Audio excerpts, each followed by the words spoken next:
ঘরে বসে জমির পর্চা সংগ্রহ করবেন কিভাবে? বর্তমান ডিজিটাল বাংলাদেশে আপনার হাতে থাকা স্মার্টফোন দিয়ে আপনি ঘরে বসে জমির পর্চা সংগ্রহ করতে পারবেন।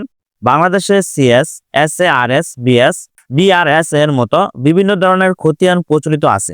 যদি কোনো কারণে আপনার জমির পর্চা হারিয়ে যায় বা নষ্ট হয়ে যায়, তবে বর্তমানে কিছু সহজ নিয়ম মেনে তা সংগ্রহ করা সম্ভব।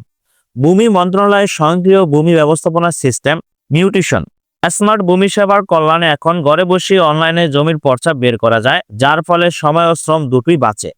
অনলাইনে পর্চা সংগ্রহ করতে হলে প্রথমে ভূমি মন্ত্রণালয়ের অফিসিয়ালি ওয়েবসাইট dlrms.land.gov.bd তে প্রবেশ করতে হবে, অথবা স্মার্টফোনে অ্যাপস ব্যবহার করে আপনি এই সুবিধাটা নিতে পারবেন।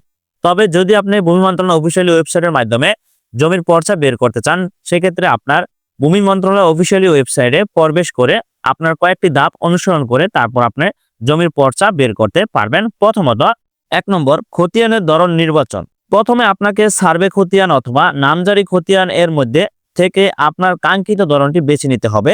দ্বিতীয়ত, ভৌগোলিক তথ্য প্রদান। এরপর আপনার বিভাগ, জেলা এবং উপজেলা সঠিকভাবে নির্বাচন করতে হবে। তৃতীয়, খতিয়ান ও মৌজা নির্বাচন। বিআরএস বা সিএস বা আরএস ইত্যাদি থেকে খতিয়ানের সঠিক ধরনটি বেছে নেওয়ার পর সংশ্লিষ্ট মৌজা নির্বাচন করতে হবে। 4 নম্বর, অনুসন্ধান। এরপর আপনি খতিয়ান নম্বর, মালিকের নাম অথবা দাগ নম্বর এর যে কোনো একটি তথ্য ব্যবহার করে অনুসন্ধান করতে পারবেন। 5 নম্বর, আবেদন প্রক্রিয়া শুরু। কাঙ্ক্ষিত খতিয়ানটি খুঁজে পাওয়ার পর সেটির উপর ডাবল ক্লিক করে খতিয়ান আবেদন বাটনে ক্লিক করুন। 6 নম্বর, ব্যক্তিগত তথ্য দাখিল। এখানে আপনাকে আপনার জাতীয় পরিচয়পত্র বা এনআইডি নম্বর, জন্ম তারিখ এবং মোবাইল নম্বর প্রদান করতে হবে। 7 নম্বর, তথ্য যাচাই। যাচাই করুন বাটনে ক্লিক করে আপনার নাম ও ঠিকানা স্বয়ংক্রিয়ভাবে সিস্টেমে চলে আসবে। 8 নম্বর, আবেদনের ধরন ও ফি। আপনি 2 ধরনের কপি সংগ্রহের জন্য আবেদন করতে পারেন। অনলাইন কপি তাৎক্ষণিক, এটি কিউআর কোড সহ পিডিএফ আকারে পাওয়া যাবে এবং এর সরকারি ফি 100 টাকা। সার্টিফাইড কপি 7 দিনে পাবেন। এটি অফিস থেকে অথবা ডাকযোগে সংগ্রহ করা যায়। এর ফি 100 টাকা। ডাকযোগে পেতে অতিরিক্ত 40 টাকা পোস্ট ফি প্রযোজ্য হবে। 9 নম্বর, মূল্য পরিশোধ। বিকাশ, নগদ, রকেট উপায় ইত্যাদির মতো মোবাইল ব্যাংকিং এর মাধ্যমে ফি পরিশোধ করা যায়। ক্যাপচা পূরণ করার পর ওটিপি এবং পিন ব্যবহার করুন। পেমেন্ট কনফার্ম করতে হবে। 10 নম্বর, ডাউনলোড ও প্রিন্ট। মূল্য পরিশোধ সম্পূর্ণ হওয়ার পর আপনি পিডিএফ ফাইলটি ডাউনলোড করে প্রিন্ট নিতে পারবেন। 10 নম্বর, ডাউনলোড ও প্রিন্ট।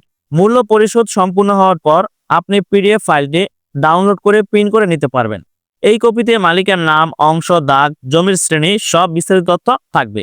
এই প্রক্রিয়ার মাধ্যমে ভূমি অফিসে না গিয়ে বাড়িতে বসে খুব সহজেই দ্রুত স্বচ্ছভাবে জমির পর্চা সংগ্রহ করা যাবে। এটি ভূমি মন্ত্রণালয় পরিচালিত একটি নিরাপদ সেবা। আপনি বর্তমান হাতে থাকা স্মার্টফোন দিয়ে আপনি ঘরে বসে জমির পর্চা সংগ্রহ করতে পারবেন এই ধাপগুলো অনুসরণ করে। বিকল্প পদ্ধতি সংগ্রহ। যদি অনলাইনে পর্চা সংগ্রহ করা সম্ভব না হয়, তবে আপনি উপজেলা সেটেলমেন্ট অফিস অথবা জেলা প্রশাসকের রেকর্ড রুমে গিয়ে ফি প্রদান করে সার্টিফাইড পর্চা সংগ্রহ করতে পারবেন। অতিরিক্ত সুবিধা, এই অনলাইন প্ল্যাটফর্মে জমির তথ্য যাচাই ও সংশোধনের আবেদন করা যায়, এমনকি মৌজা ম্যাপও পাওয়া যায়। পদ্ধতিটি স্বচ্ছ, দ্রুত হওয়ায় ভূমি সংক্রান্ত হয়রানি উল্লেখযোগ্যভাবে কমে এসেছে। বাংলাদেশে বিভিন্ন সময়ে ভূমি জরিপের উপর ভিত্তি করে কয়েকটি খতিয়ান চালু আছে। সিএস, ব্রিটিশ শাসনামলে 1888 থেকে 1940 সালের মধ্যে এটি ছিল প্রথম জরিপ। এসএ, 1950 সালের ভূমি রাষ্ট্রীয় অধিগ্রহণ ও প্রজাস্বত্ব আইনের অধীনে তৈরি রেকর্ড। আরএস, 1909 থেকে 1948 সালের মধ্যে পরিচালিত সংশোধনী জরিপ। বিএস, 1990 সালে শুরু হওয়া জরিপ।